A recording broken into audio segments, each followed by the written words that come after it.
Thank you so much, Karen, and welcome. Mindy and I are really excited to be here with you today to talk about strengthening multilingual learners' background knowledge for literary success. So we're going to go ahead and dive in. So my name is Sydney Snyder. I'm a principal associate at Support Ed. In that role, I provide professional development, coaching, technical assistance to districts in support of multilingual learners. And my name is Mindy Teach, and I am a multilingual learner coach for Support Ed, and I pretty much carry out the same responsibilities as Sydney, professional development, coaching, technical assistance, all to support multilingual learners and their teachers.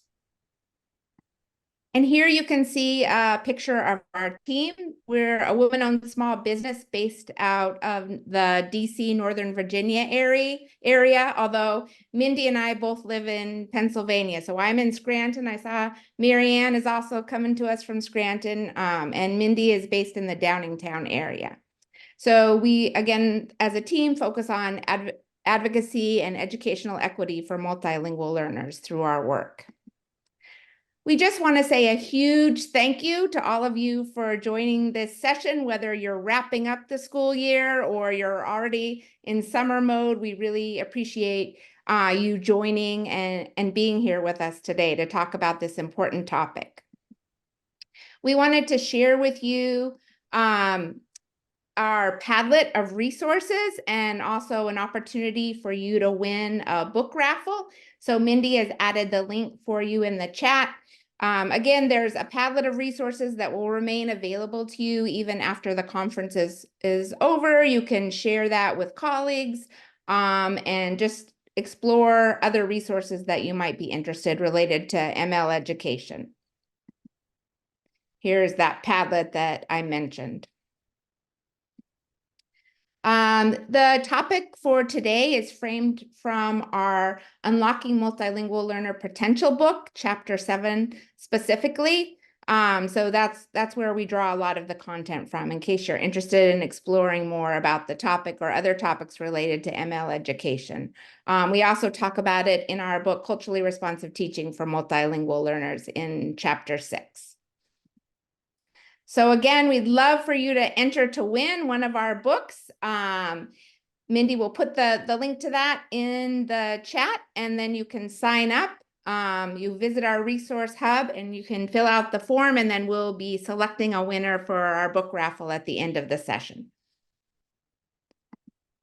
All right, our objectives for today, we're going to describe the importance of background knowledge for MLs and activating students' prior knowledge and teaching background knowledge. We're going to examine some strategies and the importance of that. And then we're going to give you some time to plan to apply these strategies in your own context.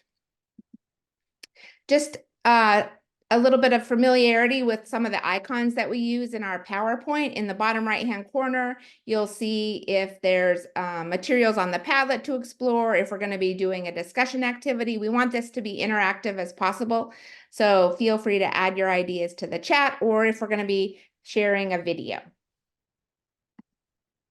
So in the chat, just to get us started, could you share your name and role and what you're hoping to take away from this session?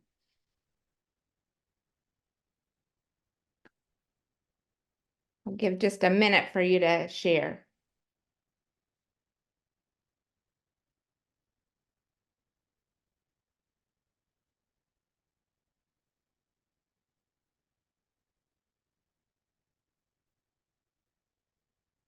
All right, feel free to keep adding your name, your role, anything that you're hoping to take away. I see new actionable strategies. We hope that you come away with some of those. All right, I'm going to pass it over to Mindy now. Okay, so we're going to move into discussing the importance of background knowledge for multilingual learners. And to do that, the first thing we want to talk about is really defining who we mean when we're talking about multilingual learners.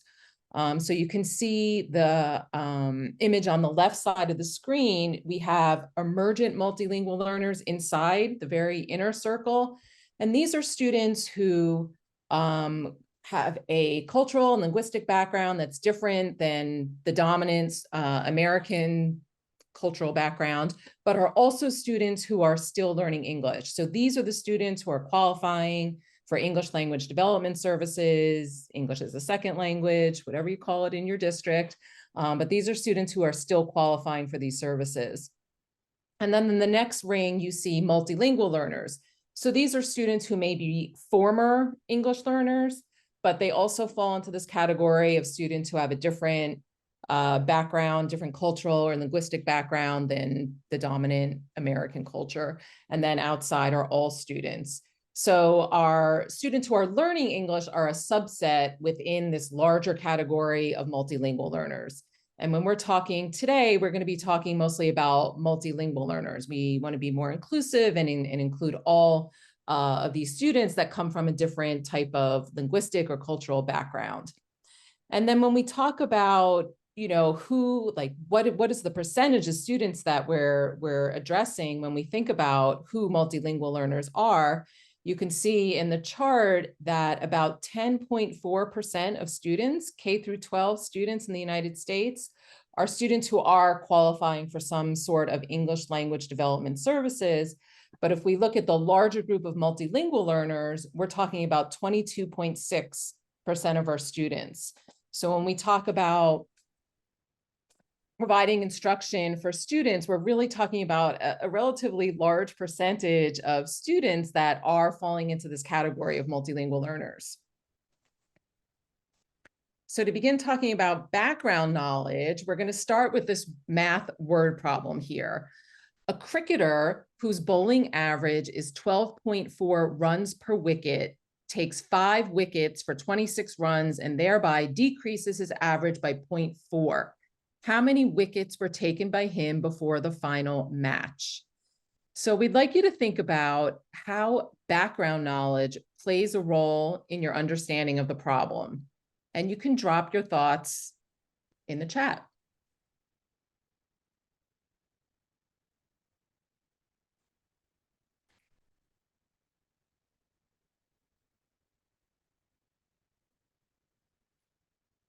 Any ideas around how your background knowledge can play a role in understanding this? Okay, so you might need some background knowledge to comprehend. There might be words that you don't know. You might not be familiar with cricket or wicket, some of the vocabulary. Okay, great. You would need to know the scoring. Okay, you might make some connections with some of the words, like as Jen is saying, like bowling and runs, but maybe don't understand how they connect to each other. Great. So we are going to give you a little bit of background knowledge. We're going to show this video. And as you're looking at the video, we want you to think about how the video and having this exposure to the video changes your understanding of the word problem.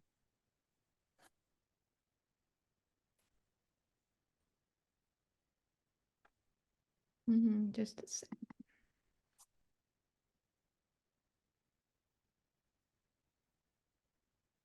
Cup finals, most sports fans in parts of the world were glued to this.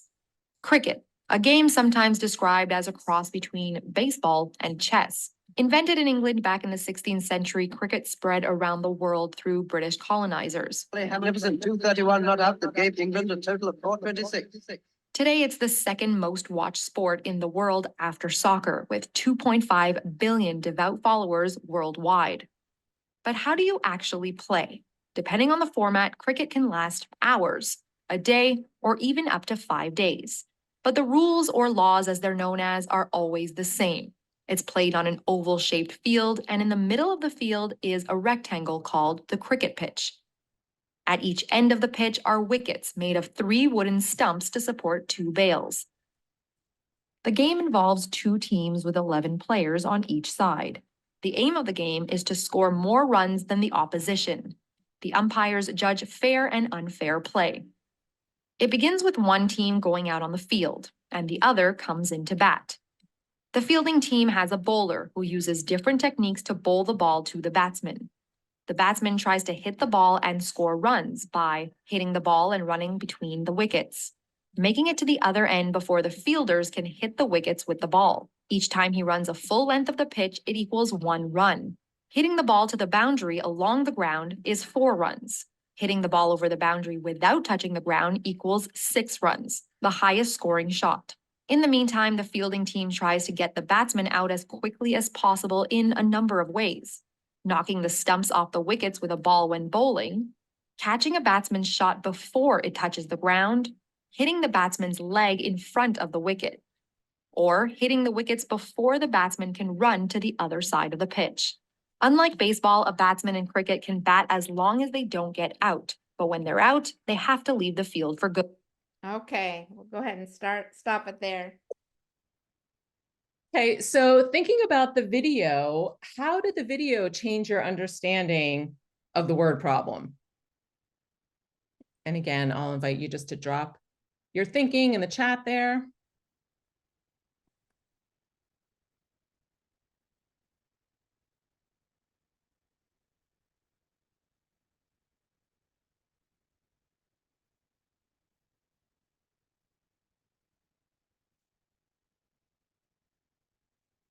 Okay, so I see the first comment that it helps you understand the game. You can visualize the problem being solved, a better understanding of the game. Okay, so seeing the visuals, even just seeing the visuals provides a little bit of context. So you can see how having this little bit of background knowledge can support solving this math problem. And that was a relatively short video. We didn't even watch the full 2 minutes, so.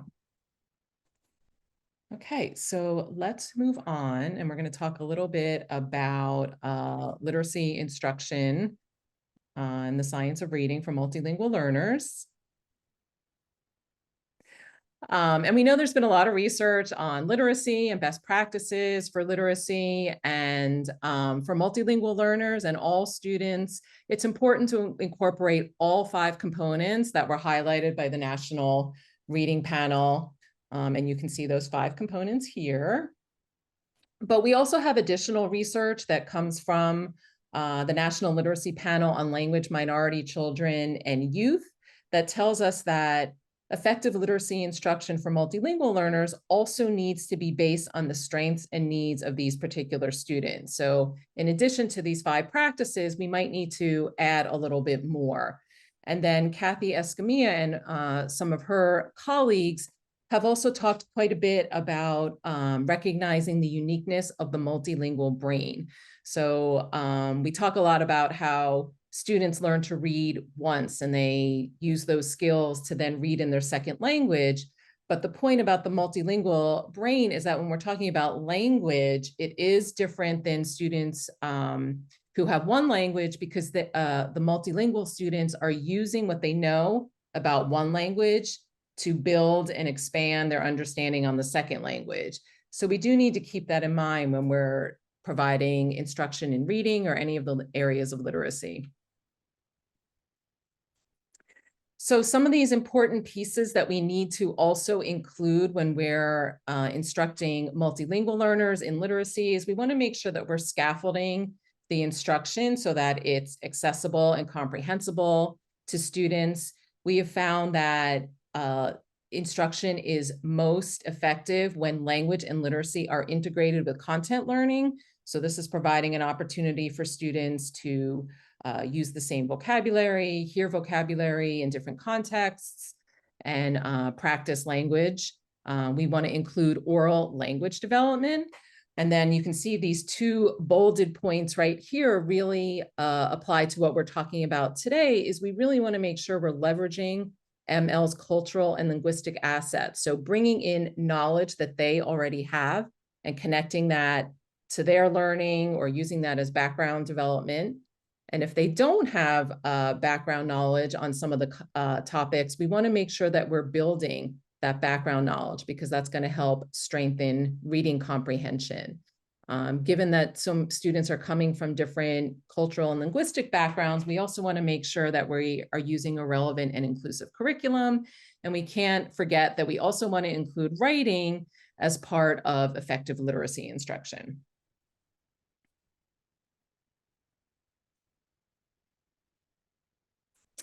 So you can see here, especially for multilingual learners, developing background knowledge is going to be important because it helps foster a multicultural learning environment, and it's also going to support the acquisition of language and content. So why do we build this background knowledge? It can be really easy for us to focus on new knowledge and be really intentional about the new understanding that we want students to get from our lessons. But it's really important, again, especially for our multilingual learners, that when we build on their background knowledge, it helps them feel understood and valued. They're contributing to the lesson.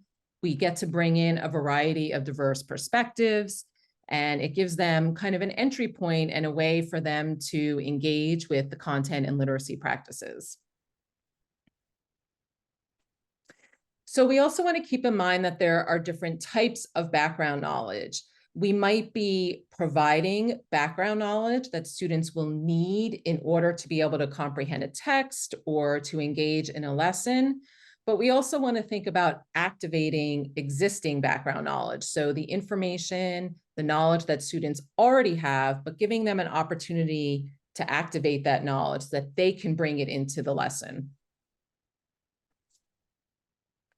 And one thing we're going to talk about today and dive into a little bit more throughout the session is our framework for building multilingual learners' background knowledge. And there are 4 components of the framework. The first one here is to assess. So we're going to figure out how much background and what type of background knowledge multilingual learners already have. And then based on some of that information, we'll carefully select which background knowledge we will need to provide. And then we may also take some steps to activate the prior knowledge that students already have. And then finally, we're going to figure out the best way to concisely and efficiently teach some of the background knowledge that multilingual learners will need. So we would like you to take a minute now to reflect and share why you feel it's important to activate and build multilingual learners' background knowledge in support of their literacy success. So you can go ahead and share that in the chat.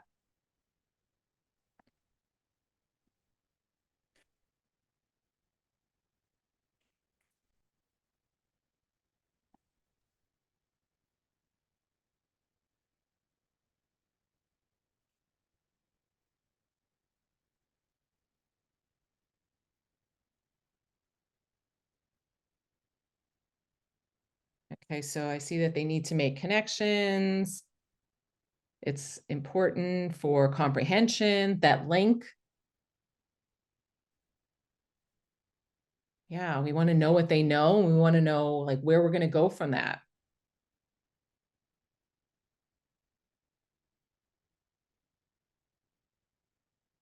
Also helps build rapport. Certainly, it helps the students feel valued and seen. Great. Oh, I love that idea of a springboard. We give them a springboard to make connections to what they know to improve comprehension. So a lot of importance, a lot of people are pointing out this need for making those connections. Great. And also a lot of comments about how important it is to help make the students feel valued and seen. Great. So feel free to continue dropping your ideas in there. Great. So now we're going to examine a tool that can help us as we select what background knowledge to try to activate or teach. So I'd just like you to take a look at this continuum and see, where do you find yourself on this continuum? Do you believe that one, they should not be taught background knowledge? They will gain knowledge through engaging with that academic content. 2, they should be taught some prior to engaging with academic content that's unfamiliar, or they should receive ample background knowledge so that they are completely familiar with the nuances of academic content before engaging with it. Okay, I love the 2.5 in there. Great.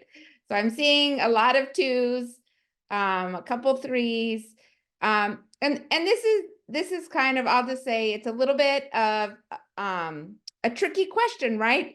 And I'll tell you that when we first started teaching, there was this idea for English learners, multilingual learners, that you give them as much background knowledge as you can so that when they approach a new text or task, they're fully prepared.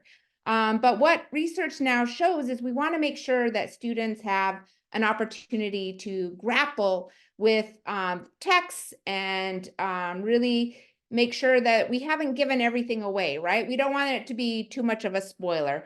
So really we're shooting for that middle ground. We want to give them something that they can hold on to, grasp onto, as you mentioned in your sharing, but we don't want to give them everything. The other difficulty is if we spend so much time on building background knowledge is that we lose time to spend on the actual content or the text. So we want to make sure that we have time for that. So now I'm going to share a tool, but before we do, I want to just say, how do you decide what background you're going to teach MLs before engaging with a new topic or text, right? We might have students who there are so many different pieces of background that we could share. How do you decide what's going to be most critical, what you have time for? Kim mentioned those time constraints, right? So we know that we don't have time to teach them everything. How do we decide? Go ahead and drop any ideas that you have in the chat about your decision-making process.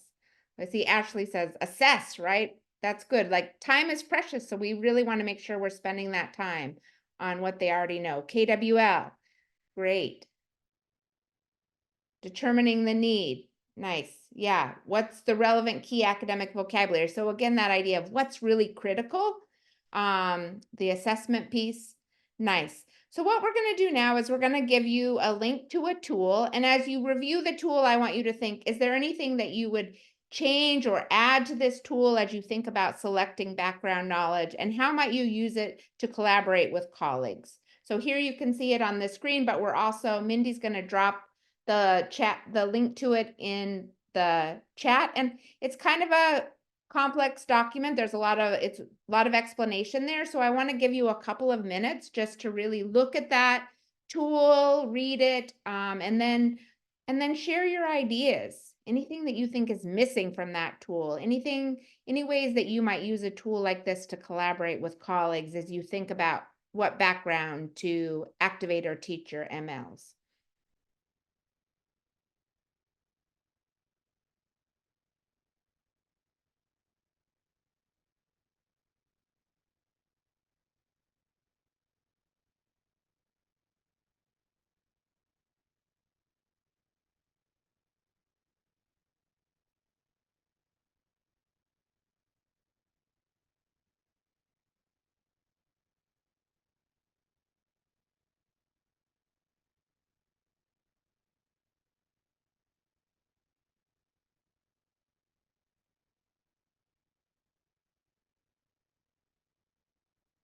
Yeah, so Robin says collaborate to find out what's needed there as well. And I think that that's such an important piece as we're thinking about ESL or ELD teachers. We have the lens of, oh, what's the background that students might need? What's the challenging vocabulary? But really the content or classroom teachers, they know what's most critical, right?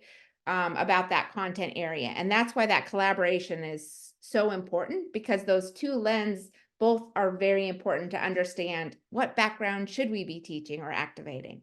Nice.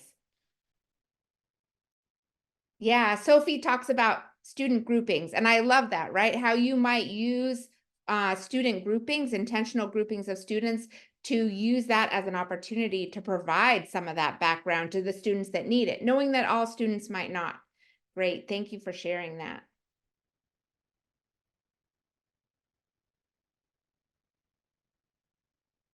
I'll give you just a couple more. Assessment is the key. Yep, there are many non-MLs that might need the same background. And I think that's really important to recognize too, right? So thinking about how you're assessing, so you make sure that you're targeting the needs of the students. And I think, Lauren, that's a good point, right? So if it might be something that you're teaching for all students, you're activating that knowledge for all students. So really part of what we're looking at is how, what's specific to our MLs, but it could be activation for all students in the class. Yeah, and I love all these ideas of, for the collaboration piece, that you can share materials, visuals, images, videos that teachers can use, those classroom or content teachers can use in the classroom. Great, thank you so much for this great discussion. If you have ideas, feel free to keep adding. Oh, and then of course that piece about culture. So you have to know your students, right? That's such a critical piece. Great, thank you for sharing that. So what we want to do now is we're going to be using a short text to provide some examples and some discussion around this topic of background knowledge. And Mindy has added the link to that in the Padlet. So I'm going to give you just a minute. You can see it on the screen. You can read it on the screen, or you can access that. I'll give you just a minute to read that and just think about the background that students might need. And then we're going to go ahead and take a closer look at it in a minute.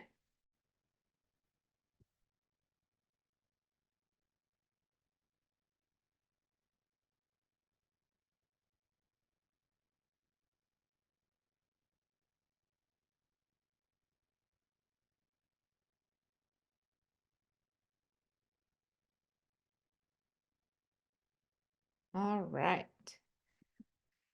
So that first piece, as you talked about, is really assessing. And there are a lot of ways that we can assess students' understanding, students' prior knowledge. We can use anticipation guides where we give them statements and they think about if the statements are true or false. It could be something that they do prior to reading or prior to introducing the content, and then after to show how their ideas or beliefs have shifted. We can do gallery walks with images or questions where students walk around the room and they look at images, they talk about them in pairs, answer questions.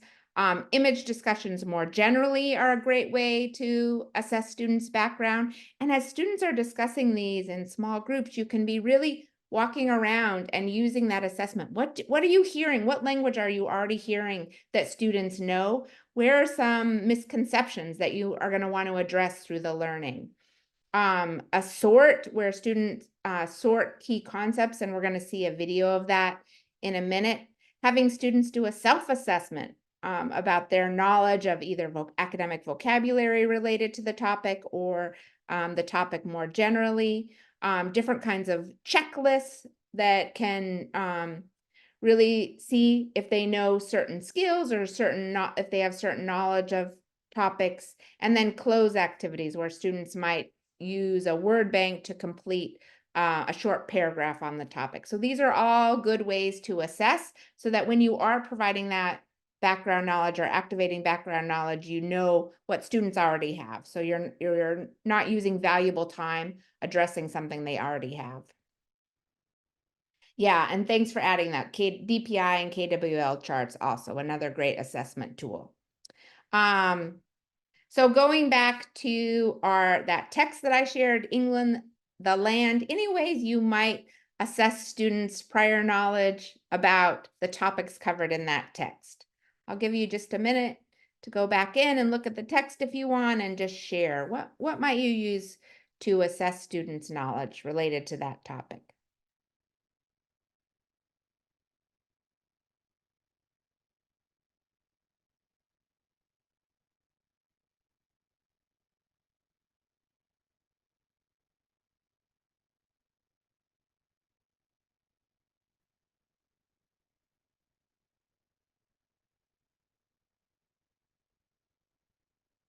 Ask definitions and make sentences, show images of modern homes with fences and with hedgerows and do a Venn diagram, compare and contrast.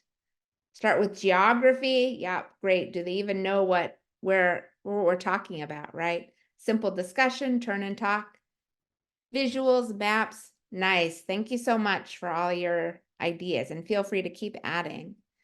So we're going to just share an example here. One way to assess students' background knowledge is to show images and then ask them to write a caption. So here you can see stems for them to write a caption. And that can be a great way to see, oh, what do students already know about this? What do they think is happening in this image? What do they see? So again, this would be a great way to understand what vocabulary they already have, where there are gaps that you might really want to focus on, and go from there.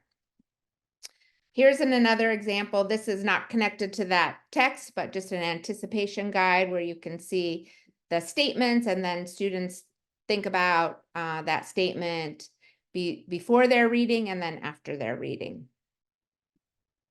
And then another example that we talked about is that idea of a concept sort, and it can be done with images or it could be done with words, and you ask students to sort concepts, big concept ideas from the topic into categories and see what their thinking is around how they're grouping. So you can see here, this might be done for living and non-living things, for example. All right, I'm going to show you a video now of a concept sort. And as you're watching the video, I'd just like you to be thinking about how you might use it in your class to assess students' background knowledge, or how might you modify it to support MLs that are at lower levels of language proficiency. Always thinking about how we can make sure we have activities that are meeting the needs of multilingual learners at varied proficiency levels. I'm going to go ahead and show the video now.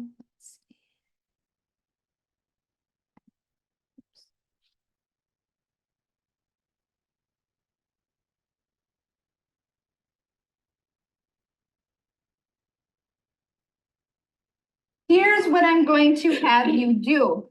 I'm going to put you into small groups. You guys are going to read the words, and you need to decide, is this the way an animal moves? Or is this an animal sound? You can either give the students the concept that you want them to group into, or you can have the students look at the words and put them into their own grouping. You're going to make 2 piles, 2 lines on your table. What about climb? Is that a way an animal moves or an animal sound? Animal moves. So I would put that here. The students, some of them, had never seen these words before, so they needed to use their own judgment, their own ideas. We'd been talking about onomatopoeia, so try to see if they could figure out which words went in there. And it's great for English language learners because it makes them look at the word, say the word, think about the word, think about what the word might mean, and you're giving them a parameter for it. Either means this or this. So looking, which one is your animals move and which one is your animal sound? Speak and this one is move. Okay. That one's the move and this one's the speak. Awesome.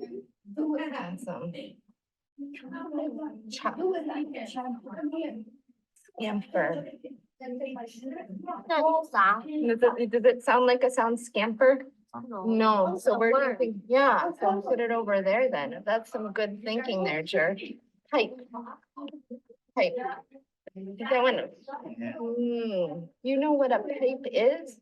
All right, I'm gonna go ahead. Has a cup.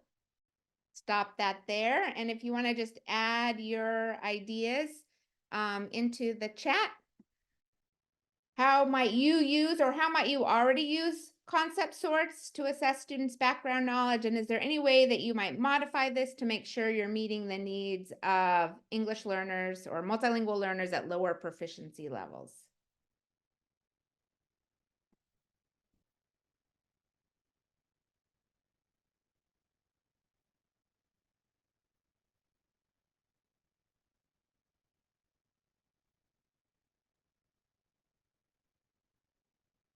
Add a picture, yeah, or concrete objects.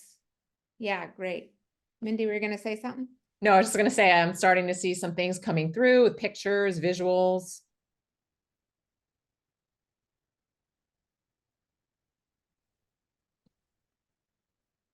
Yeah, I thought when you think about that scamper, I'm like, oh, that's kind of a hard one to say.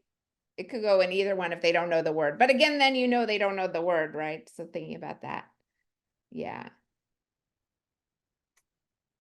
Yeah, you liked that there were only 2 concepts. Great.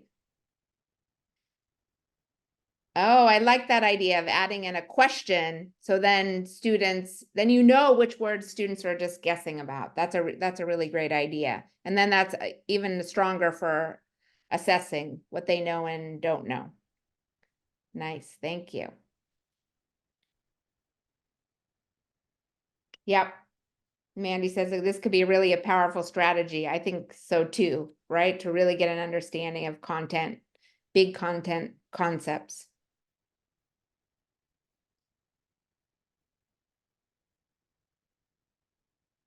Mm. Yeah, I think that it's an interesting idea when students share ideas that are not true. So then thinking about how do you address that, or is that going to be something that they're going to hold on to, this idea of misinformation? What do others think about that idea? We use KWL so frequently.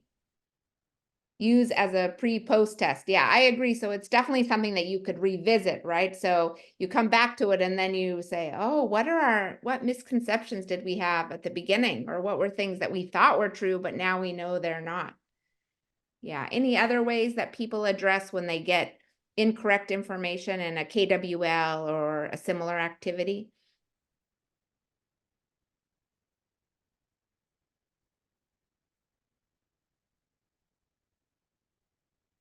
Okay, great. I'm going to continue on.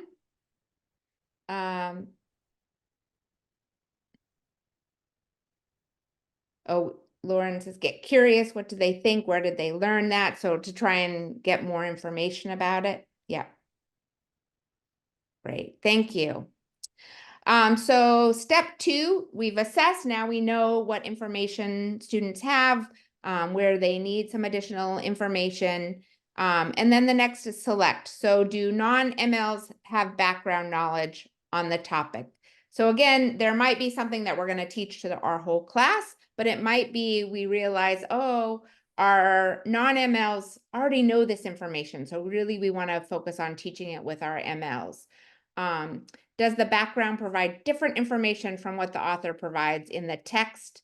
Again, we don't want to give too much away. If we're going to be reading a text on a topic, we don't want to give them all the information so that they don't have to learn anything from that text that we're going to be reading. And is the background knowledge around big issues that will help students make sense of the text? And again, this goes back to that idea, we can't teach everything. So how do we teach what's really most important to engage with the text or with the new content that's going to be talked about? So here, and we're thinking about those background knowledge considerations. So, and going back to our example that we had from the hedgerows, step 1, caption writing. We've determined that MLs do not have background knowledge on what low fences or hedgerows are. Does the background knowledge provide different information from what the author provides? Yes, knowing what low fences or hedgerows are will not provide information in place of what the students will read in the text. So they still need that information. Is it about big issues? Yes, it's really important that they know what low fences and hedgerows are to help them make sense of the text. And that the teachers in this scenario have decided to provide this background through a guided group discussion about the same visual that was used in that step 1 caption writing. So someone mentioned that idea of having a discussion to activate that background knowledge. And that's the same thing that the teachers decided to do in this related to this text. So now I'm going to turn it over to Mindy to talk about step 3. Okay, so we're moving into step 3, activating prior knowledge. And we know when we're talking about prior knowledge, this can be pre-taught or it can be embedded into your instruction. And again, like how much we're going to provide is going to be dependent on the amount of time that you have, ELP levels, all kinds of things that you need to be thinking about in terms of your students, your goals for the lesson. So here are some examples of some ways that you could efficiently and concisely activate prior knowledge. I saw some people mention some things in the chat before around discussion. So you might want to just have a discussion about the title. What does that make you think about? What can you connect that to from something you've read before, something that you've done? We can do some carousel brainstorming, maybe with some images or even some statements about a text that you're going to read. An image discussion. We want to support students by providing sentence starters that can lead them into some thinking about a particular topic. Similar to the concept sort, categorize sticky notes. This can be a way that students sort some ideas. We might encourage students to share some of their own personal stories that connect to the topic. It's also really beneficial if you have the opportunity to do this, to have a shared experience with your class. If you're going to be learning about how plants grow, maybe you have an opportunity to visit a greenhouse or visit a garden that's near your school. And then we also want to provide students opportunities to use their home language. So we're going to share, actually, no, we're going to ask you to reflect what you would do to activate multilingual learners' background knowledge, thinking back again to that text that we read, England, the land. So what is something that you might do thinking about that text to activate multilingual learners' background knowledge?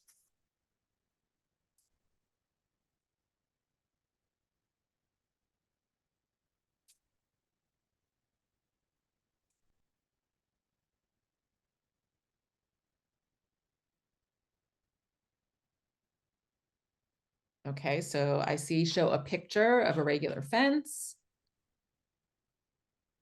Certainly students can make connections with fences that they've seen.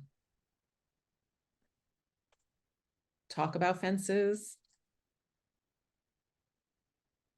A variety of buses and hedges. Ask them what they would do to keep around their homes, okay? Talking about student experiences. Maybe they've been to farms, maybe they've seen different types of homes. I see an idea about sketching and labeling. Oh, I love this. Somebody's bringing in AI. Have them use AI to show fences. And again, we're going back to showing them the location. So use a map to show them where England is and talk about what homes are like there. Okay, great. So again, feel free to keep dropping your ideas in the chat as we move on. But here on this slide, we have an example of an idea that for activating background knowledge relating to this text. And this would be a carousel brainstorm.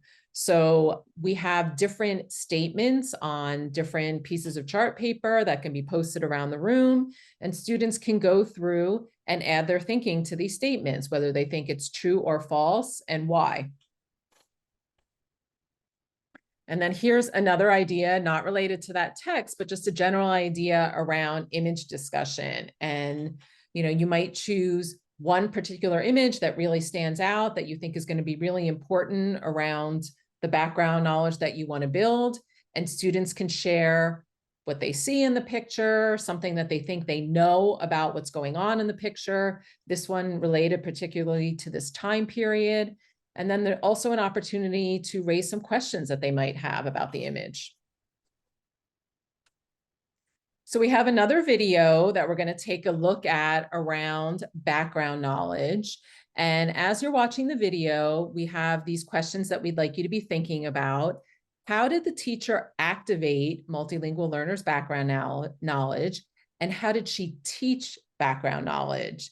And then just thinking about how any of the strategies discussed in the video could be adapted to your own context.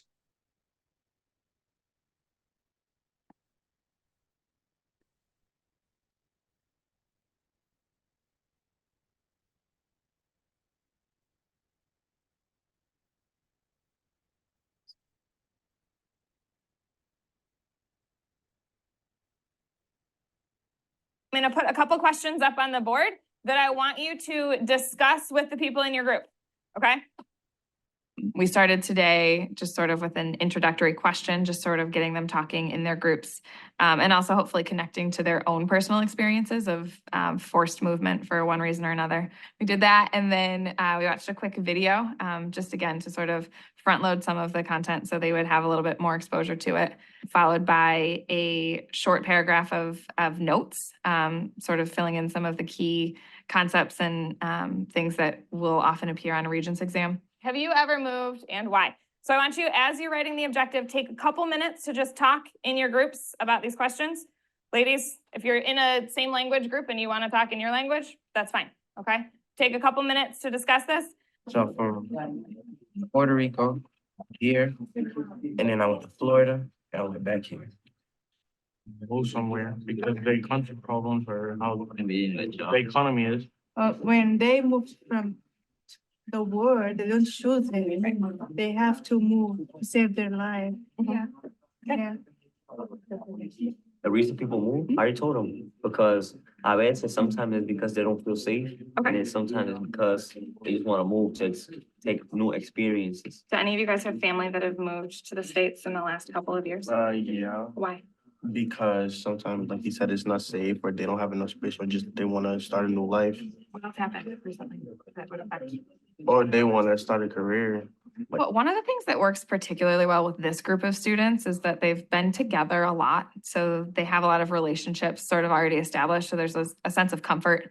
Even to the point that at the beginning of the year, at one point, I had students that were like, Miss, why aren't all of my classes like this? Like, I feel safe. I feel like I can talk and express myself.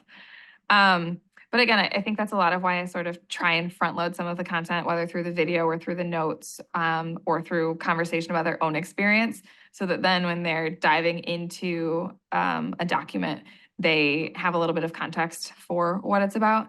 I also had tablets at each of the stations where they could use Google Translate for those that have first language literacy. So some of them are real quick to sort of seek that out on their own. Others sort of need to be prodded to do it a little bit more. Like my Arabic girls that sort of travel in a group, they're very good about seeking that out for themselves, and they will often have their phones out to translate and things like that. I also added some additional images to each of the pages too, so they didn't all come with a map, but I figured adding the context of a map, like in one of the documents, it made a lot of references to different states. And I knew that most of them weren't going to have an idea of exactly where Louisiana and Tennessee and all of these places were. And so I put maps alongside of it just to sort of add some additional context for them as well. All right, guys, let's come back together for a second, okay? I heard a lot of good things, couple of reasons that people move. Someone shout out a few. Okay, maybe war. Why else? Jobs. Safety. Okay, all right. Do people always pick where they move or choose where they move to? Sometimes yes, sometimes no. Okay. And did you guys get a chance to talk about, have you moved? Okay, you had those conversations in your groups. We don't need to get into all of that today, okay? But we all have various reasons for why we've moved, all right? Today we're gonna talk about a reason why some people in American history moved, okay? And we're gonna sort of see answers to a few of these questions in that situation. Okay, so I already see a comment in the chat, so please feel free to drop into the chat how the teacher activated background knowledge, how she taught some background knowledge, and how you might use some of the strategies. So Jen's comment is about how she's really giving students access to the tools, but they have the agency to decide which tools they need and when to use them. So she has some students who she said gravitate towards some of those translation tools, some of them maybe not so quickly. So they have that option. They watched the video, they wrote, and then they discussed. Okay, she encouraged discussion, she added in the maps, she let students translate, she gave them the space to be, to feel seen and heard. Great, a lot of discussion, filling in the blanks. There is a comment, Sophie's comment about some of the questions could have been a little bit more open-ended. Great. So she added in pictures, a note-taking guide. Great, so you notice a lot of things that the teacher was doing to activate, teach, background knowledge for multilingual learners. I think she made a really great connection at the end, how she, she asked students if they had moved, and then she really led right into what the goal was for her own lesson, is they're going to talk about why some people moved in American history. Also a really important comment, Robin, that students knew each other. They felt safe and comfortable. They were able to engage in adding some of this personal information about their own backgrounds. So that's also a really important thing to think about. Okay, so we are going to move into step 4. So we've done all this assessing and selecting and activating, and now you might find that there is some background knowledge that you need to teach. And again, as people have mentioned so many times today, time is something to think about, and we want to be careful about what we're teaching, and we want to be concise. So here are some ideas around how you might teach background knowledge. You might want to provide a short text that you yourself as the teacher have developed with very specific guiding questions that are going to kind of lead students to the understanding that they need before they go into a different text or a different lesson.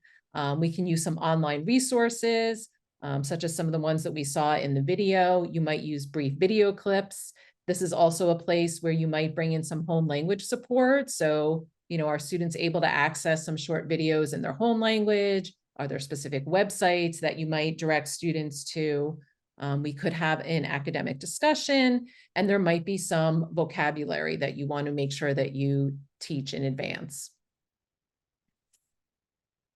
So here is an example related to the text that we looked at. Here are some discussion questions that were developed, specifically thinking about those low fences or those hedgerows. So here we would want students to talk about the purpose, like what they think the purpose of the low fence might be. And it's provided alongside a photo. And then thinking about what the low fence is made of. So the question could be, what is the low fence or hedgerow in the photo made of? These are things that are going to be important for students to understand before they go into the text. And then here is another example, again, not related to this particular text, but here's an example of a teacher developed text, a very small text on the bottom on the Mississippi River, very concise. It includes a glossary. There's an image. We talked a lot today about locations and how students might not be familiar with states, or here a geographical feature, the Mississippi River. So it might be helpful just for them just to be able to visualize where this is located. And then you also see some guiding questions and some supplementary questions that students can focus on. I don't know what is going on in my neighborhood right now, so I apologize for all that background noise. Do you hear those planes? Okay. And here's another example of how you might use some home language support. It could be a text. It could also be a bilingual glossary or some type of reading that you might direct students to. And there are a lot of websites. I'm sure you're familiar with different websites that now do also provide text in different languages. Khan Academy is one, Reading A to Z is one, Brain Pop. So there are some sites where students do have the option to switch the language to their home language. So we're going to move into our kind of last part of the session, where we're going to talk a little bit about planning for your own context. And to do that, we have a planning tool that is available on the Padlet. And it really takes you through these different steps that we've talked about today, like thinking about your objectives for the lesson, and then thinking about what you might want to do in each of the sections of the framework. What are you going to do to assess? What might you do to select, activate, and then plan for teaching? So we'd also like you to take a minute to reflect on the strategies that we shared today in each of these different components, and then use one of the sentence starters here to share how you will strengthen multilingual learners' background knowledge for literacy success. So either something that you're thinking about, if you're really sure, something that you're going to do, a step that you will take or something that you would like to do. So you can drop that into the chat.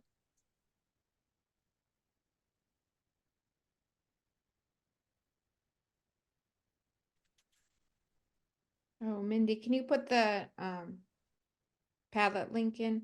Oh, sure.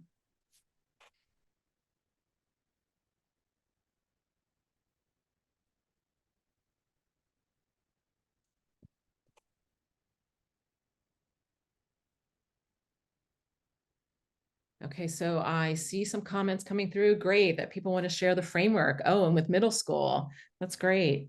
Using the images and the video clips to build background knowledge, the engineered text or the teacher developed text, right?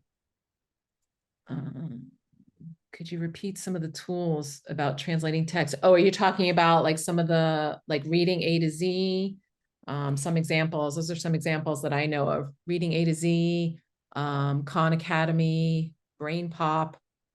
I don't know if anybody knows any others. It would be great if people wanted to share some additional resources that they use that have that opportunity to translate. Continue to use images and video clips. Great. I love the idea of people like sharing this with other people in their context as well, like share with other teachers, grade level partners. Okay, and Nina shared that Epic Books has some books in Spanish. And there was a question about what to do for students who are not literate in their home language.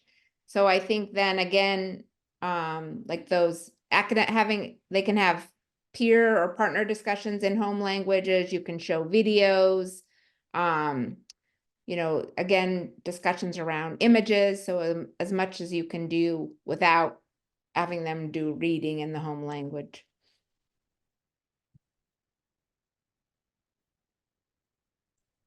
Okay, and great. So, and I also see Francie said that she teaches her students to use Google to translate themselves. So that's a great tool for students. If you do have text in home language, you could also use the read aloud feature. So they could have the text, but it could be read to them. So that could be another support.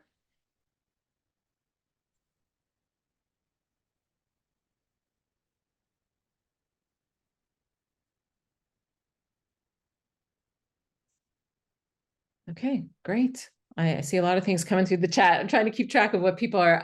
There's a question about sharing what sites have options to change the language. So Google, I think, can do that, right? Unfortunately, I'm not terribly familiar with a lot of languages, but I think you can use Google to change the language. And as Sydney was mentioning, there's an option for the text to be read aloud. I see Diffit. Is that a translation tool? AI. Okay.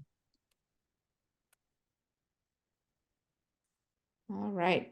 I think we can move on now because we are going to open it up for a Q&A.